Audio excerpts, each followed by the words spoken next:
홍카레오를 왜 했을까? 두 사람이 유튜브예요. 꼬였다. 잘 안 된다. 정체 상황인 정체 거죠. 상황이다. 실제로 내용을 들어보니까 뭐 재미는 별로 그렇게 없었어요. 소문난 잔치 먹을 게 없다고. 그럼 뭐 왜 봅니까? 아니 우리 방송 보면 되지.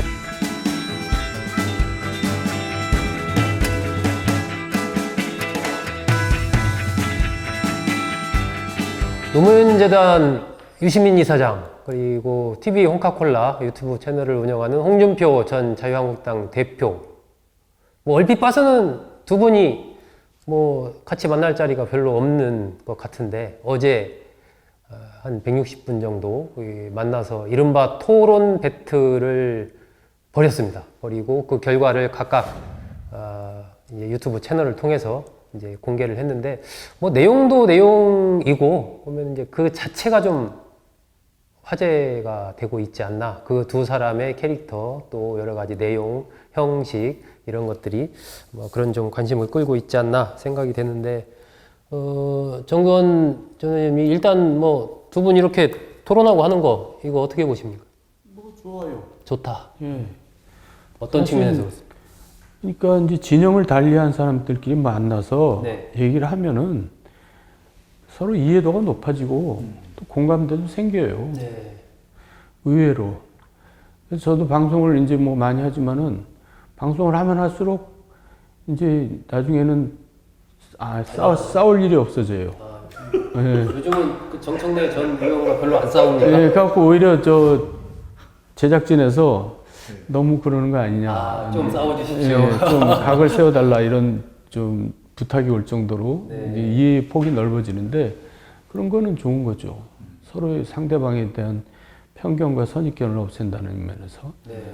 근데 실제로 내용을 들어보니까 뭐 재미는 별로 그렇게 없었어요. 네. 소문난 잔치 먹을 게 없다고.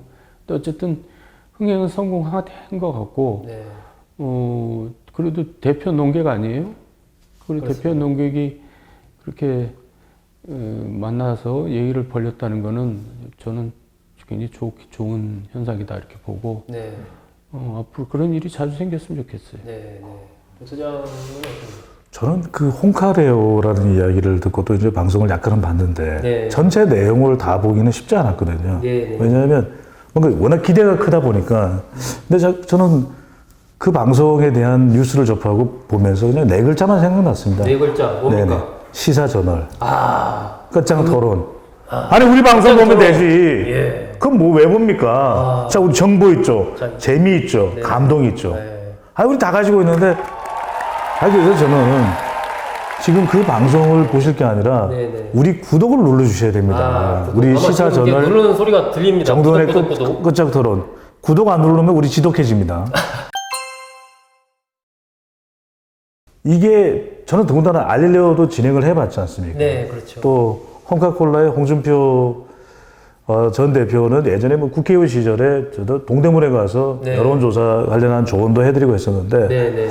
근데 기본적으로 두 분이 가는 생각의 방향은 저는 비슷할 수도 있지만 방송상으로는 그것을 다 보여주기 힘들다고 보거든요. 그 짧은 시간에. 그리고 또 사람들이 기대한 것은 치열한 토론, 맞죠? 용호상박의 그 토론을 보고 싶었던 것이지 정말 내노라 하는 논객들 아니겠습니까? 네. 그런데 이야기를 한다 그러면 리더십 이야기를 해야 되고, 대통령. 네. 그 다음에 정책 이야기를 해야 되고, 경제 이야기를 하고, 북한 이야기를 해야 되고, 인사, 네. 대통령의 인사, 정부 인사를 이야기해야 돼. 아니, 이게 뭐, 각을 세울 수 있겠습니까? 주제가 여기까지였어요. 예. 그래서 저는 이 각을 세우기가 북한도 있을 텐데, 애당초 소문난 잔치인데, 원래부터 먹을 게 없었다. 보기는 그럴싸한데, 막상 먹어보니까 너무 MSG가 안 들어가 있는 거예요. 보기엔 좋았는데 예, 들어갈 수가 없었다. 서로가 그러다 보니까 좀 이게 엇방향의 내용 토론으로 갈 수밖에 없고, 네. 자기 주장이 되다 보니까, 그래서 저는 그렇게 아니라 우리 방송에 한 번씩 더 앉을 자리가 있으니까, 시사전을 그래서? 우리 정돈 의원님 계시니까 한번 쫙 한 다음에 디프리도 가시고, 네. 왜 이렇게 못하는지 저는 이해가 되질 않더라고요. 예. 어제 이렇게 두 분 보면은 뭐 토론하는 부분에서는 지금 정 의원님이나 배 소장님 말씀하신 대로 좀 많이 이렇게 엇갈렸습니다. 뭐 예를 들면 비핵화 해법을 둘러싸고도 이제 홍준표 전 대표 같은 경우는 북한이 절대 핵 포기할 리 없다, 뭐 이런 입장을 가졌던 반면에 유 이사장께서는 아니 안전이 담보된다면 포기 못하는 법이 어디 있느냐, 뭐 이런 입장. 또 선거제 개혁법안 관련해서도 홍 전 대표 같은 경우는 그거 그냥 군소정당들 위한 제도지 어떤 민의를 반영하는 그런 건 아니다라고 얘기한 반면 유시민 이사장은 그거야말로 어떤 정책과 민의를 제대로 반영하는 제도가 그런 연동형 비례대표제 아니냐 뭐 이렇게 또 맞받았고 여러 가지 측면에서 좀 의견들은 갈렸어요.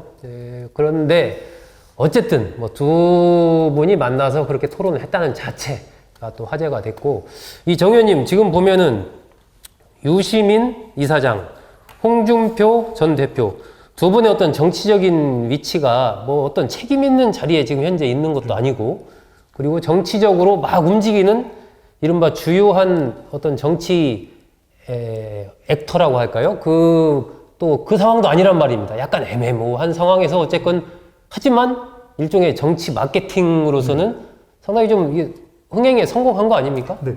의원님 말씀하시는 그거 하나 네, 물어봤습니다. 이게 재미있는 얘기를 드는 게 두 사람의 이 토론, 이 홍카리오를 보고서 그런 얘기를 하시더라고요. 이 원외 대표의 비정상회담이라고 했잖아요. 원외 대표의 비정상회담. 네. 재밌는 비유입니다. 네. 그러니까 그 포털 검색을 해보니까 반 정도가 이제 관련 기사가 있더라고요. 그 정도면 흥행에 성공한 거죠. 네. 근데 이제 한 사람은 자기가 이제 불펜에 지금 있다는 식으로 표현을 했고, 홍준표 전 대표. 예. 한 사람은 전혀 뭐 자기는 정치를 안 하겠다 이제 네. 그러면서 이제 조금 차이를 보였는데 저는 어쨌든 이 두 사람이 이 현실 정치, 그러니까 선거에 출마하느냐 떠나서 정치는 하고 있다고 봐요. 네. 그렇잖아요. 지금 하고 있는 게 정치 행위죠. 그리고 굉장히 상리성도 있고. 그런데 이제 묘한 거는 자유한국당에 대한 입장을 얘기할 때는 좀 묘해지더라고요. 홍준표 대표가 네. 아무래도 이제 황교안의 경쟁자이다 보니까. 근데 그 두 사람이 앞으로 이제 뭐 또 만나자고 뭐 얘기는 또 할 것 같아요. 예, 또 그러면. 시간이 지나면 또 할 것 같은데 이제 좀 아까 배 소장이 얘기한 것처럼 좀 포맷을 좀 바꿔서 해야 될 것 같아요. 지금같이 해서는 재미가 없을 것 같고. 네. 어제 보면 뭐 결국 두 사람의 대선 출마 얘기도 나왔었는데 유시민 이사장 같은 경우에 난 절대 안 한다. 난 당원도 아니다. 뭐 이렇게 얘기한 반면 홍준표 전 대표는 100% 나는 정치권으로 유시민 이사장이 돌아올 걸로 생각한다. 뭐 이러니까 유시민 이사장은 또 절대 나는 아니다. 그러니까 절대에 대해서 또 홍준표 전 대표가 절대라는 건 그건 사찰에 계신 스님 담뱃대를 말하는 거 아니냐. 뭐 이렇게 이제 맞받았는데 결국 이제 유시민 이사장이 현실 정치에 돌아올 것이다. 네. 라고 이제 홍준표 전 대표는 본 건데 배 소장님은 어떻게 보십니까? 저는 홍카레오를 왜 했을까? 왜 했을까? 왜 했을까? 각자 해도 되는데 네. 뭐 할 이야기도 그렇게 많지 않은데 왜 했을까라고 생각을 했는데 물론 흥미진진한 면도 있었거든요. 네. 뭐 이 이념을 떠나서 또 여야를 뛰어넘는 다양한 주제를 다루면서 또 우리 네티즌들이 관심을 모았다라는 것은 뭐 의미 부여를 할 수가 있는데 네. 왜 했을까? 네. 두 사람이 유튜브예요. 네, 그렇죠. 꼬였다. 꼬였다. 잘 안 된다. 정체 상황인 정체 거죠. 상황이다. 네. 정체 상황 보면 뭔가 탈출구가 좀 새로운 그렇죠. 조약의 계기가 되게 필요하다. 강력한 경쟁자로 또 우리 시사전을 정도원의 끝장 토론이 우리가 부상했죠. 떠오르고 있죠, 지금. 편집이 너무 좋죠. 네. 또 출연자들이 너무 좋죠. 네, 지금 저기 자화자찬. 우리 스태프분들이 싸늘하면서 내가 이러려고 스텝했나 이런 표정이 있는데 저는 이게 충분히 타당한 이유가 네. 유시민 이사장의 이 알릴레오가 처음에 1편이 280만입니다. 조회자 수가. 네, 280만. 그리고 엄청나네요. 1편 이후에 1, 2개월 만에 구독자 수가 80만이 됐거든요. 네. 그게 안 늘어납니다. 네. 근데 문제는 스타 출연진들이 그 뒤에 나왔어요. 조국, 뭐 최근에는 장관들. 박원순 시장까지 네. 24만입니다. 조회수가. 네. 지금 애들이 장난감 만들어도 50만이에요. 네. 장난감 만져도 50만입니다. 네. 그 다음에 홍준표 전 대표는 홍카콜라 조회자 수가 초반에는 2, 30만이 됐거든요. 네. 최근 편들을 보면 뭐 있는 그대로 찾아보시면 되는 거예요. 네. 1.5만, 2.5만, 3.5만이에요. 조회수가. 이게 확 관심도가 줄어드는 겁니다. 구독자도 한 뭐 28만 그렇죠. 정도 되더라고요. 그러니까 이렇게 되면 유튜브들은 별다른 내용이 없으면 점점 흥미가 떨어지는 거죠. 좋아는 합니다, 두 사람을. 네. 각각의 지지층들이. 하지만 가장 문제가 뭐냐면 조회수가 구독자 수보다 낮을 때가 유튜브의 위기입니다. 네.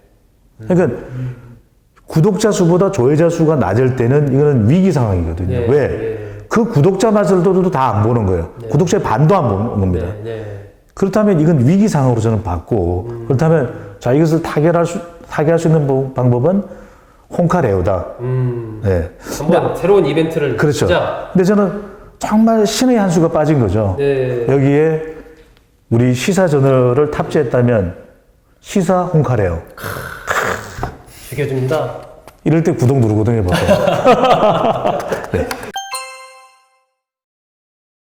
홍준표 전 대표는 어제 뭐 이제 표현하기를 이제 불펜이라는 표현을 썼습니다. 그리고 이제 주전 투수가 잘 한다면 뭐 불펜에 있는 투수가 등판할 일 없겠지만 주전 투수가 잘 못한다면 결국은 불펜에서 찾지 않겠느냐라는 얘기를 했는데 이 얘기는 사실은 황교안 대표에 대한 일종의 뭐 정치적인 디스라고 할까요? 이제 이렇게 좀 볼 수 있지 않나 싶은데 정 의원님 어떻습니까?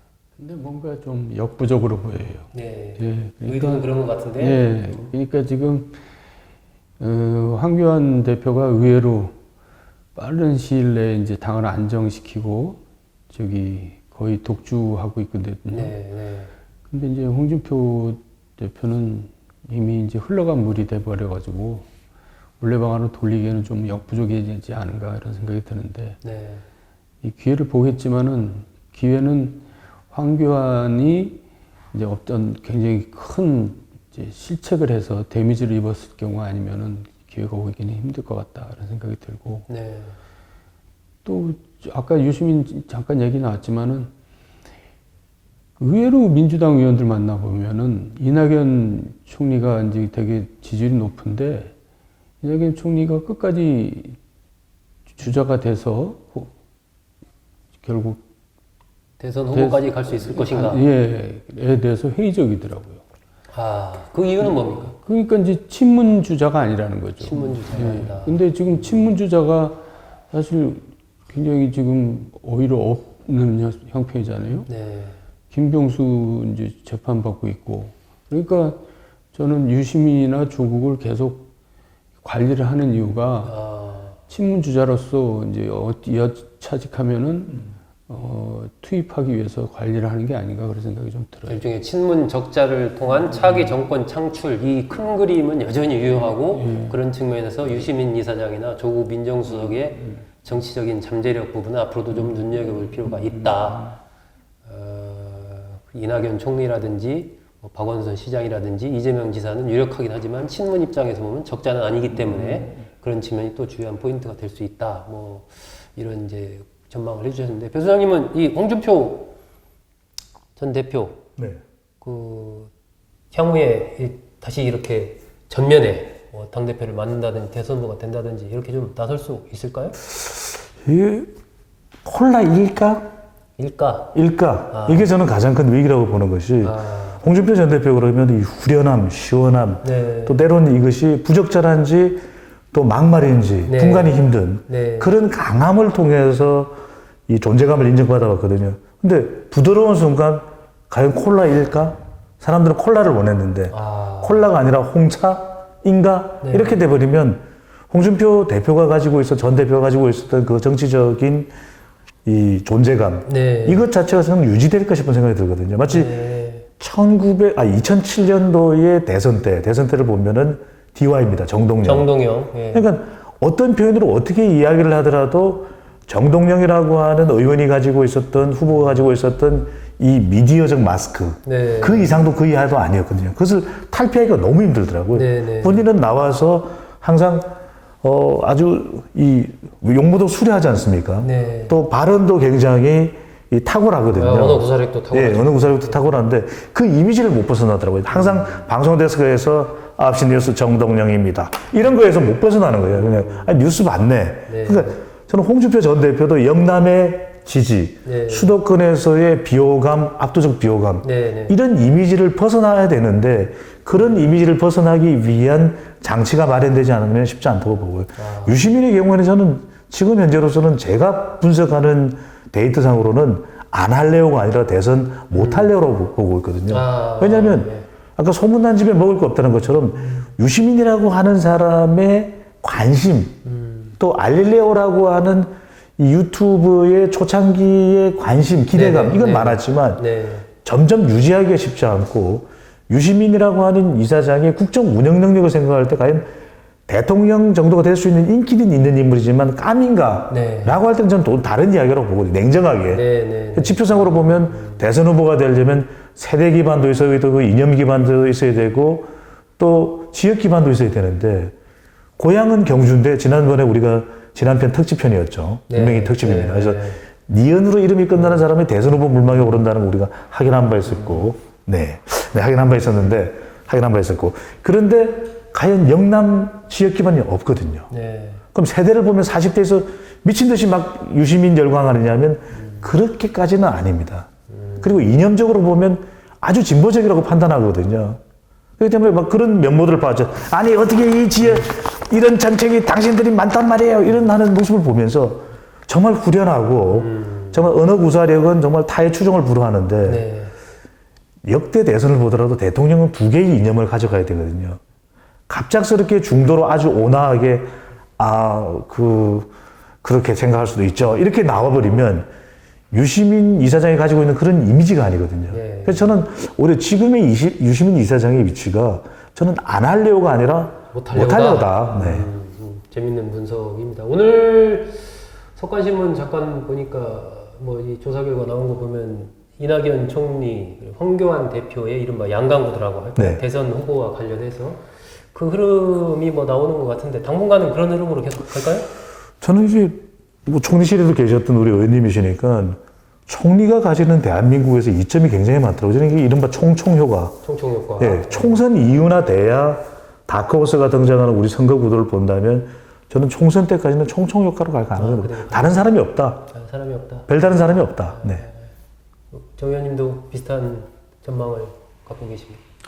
그런데 그 의외로 사람들이 없어요. 네. 이낙연, 황교안 두 명 빼면 예. 그래서 이제 저도 총총효과는 옛날부터 동의했던 건데 이제는 네. 좀 뭔가 좀 현상이 달라지는 게 아니냐 이제 그런 생각이 이제 좀 드는데 어쨌든 이대로 쭉 가면은 그냥 가는 거죠. 저 박원순 시장이나 이재명 지사가 뭐 좀 치고 올라올 가능성 같은 건 없을까요? 없을 거예요. 저는 특히 박원순 시장은 아닌 것 같고 네. 이재명 지사는 이제 뚜렷한 한계가 있고 그래서 지금 이낙연 총리 같은 경우는 어쨌든 총선 전에 총리직에서 나오려고 하는 그런 기미가 보여요. 당으로 이제 예. 뭔가 좀 당연히. 공헌을 하고 싶은 거죠. 예. 예. 하다못해 총선 선대위원장이라도 맡아가지고. 네, 네. 예. 그러니까 그런 기회를 줄지 말지. 그것도 중요한 포인트네요. 예, 관건인 것 같아요.